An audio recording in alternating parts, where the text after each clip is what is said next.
today, when much greater emphasis is being put on continuous training and strong performance evaluation, the Sardar certainly serves as a symbol of good governance. Sound policy making requires a proper understanding of the environment in which we operate, and I'm sure none of you would disagree with that proposition. Since no nation is really an island unto itself, this applies as much to foreign policy as it does to domestic one. What makes Sardar Patel stand out was his hard-headed approach to challenges reflected in both strategic clarity and decisive action. He, at least, was never given to viewing problems through rose-tinted glasses, nor being swayed by the fashionable ideologies of the day. This was a man who intuitively gauged the big picture, who worked through all its complications and carefully prepared the ground for the right responses. In the field of national security, for example, he assessed the dangers in Junagadh, in Hyderabad and Kashmir very accurately. And when the time came to act, he had no hesitation in using all the instruments at his command. And because the governance structures at this delicate period of our history saw him as their champion, they too responded to the fullest. In that sense, this period is instructive on how to get the best out of the system and deal with critical issues. Those two are lessons to remember. 9. Of particular relevance in this regard is the handling of Jammu and Kashmir and the decision to refer the Pakistani attack to the United Nations under Article 35 of the UN Charter, which is the article on the threat to international peace and security. Now, there is a debate whether this could have been done better under Article 51 of the Charter as a right of self-defense.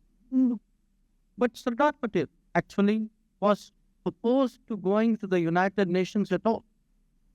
He had resisted this in the case of Junagadh, and he had resisted this in the case of Hyderabad as well.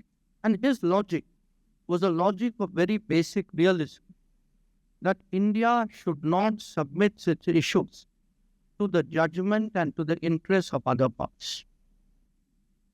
Sadly for all of us and for our nation, this caution was disregarded. And India, lulled by a sense of false internationalism, was set up by the United Kingdom, ably assisted at that time by Belgium, Canada, and the United States. What began as the Jammu and Kashmir question was conveniently changed to the India-Pakistan question, putting the two of them at par with each other, and with all the attendant implications. It took us a quarter century thereafter to settle them. Other than the misreading of world politics, there was an equally serious misjudgment of Pakistan by India. Within our system, Patel was the most forceful advocate of using all avenues of pressure on that country after the invasion of Jammu and Kashmir.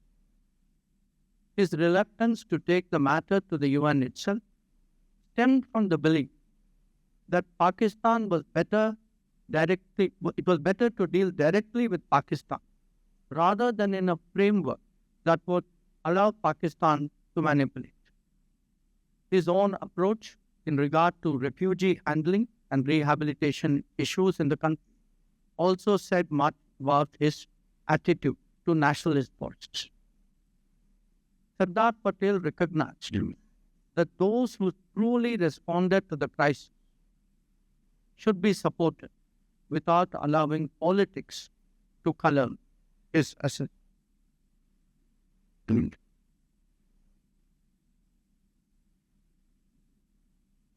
Today, we may be tempted to speculate what Sardar Patel's approach would have been to Pakistan-related issues, that came up in the decade after his passing away.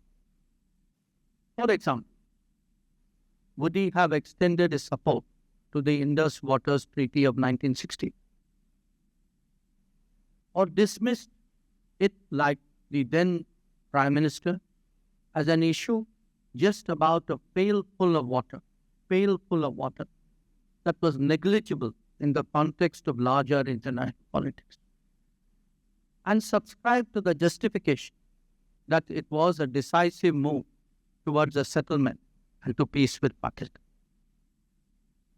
An understanding of the Sardar's life, policies and actions should allow all of us to come up with our own answers.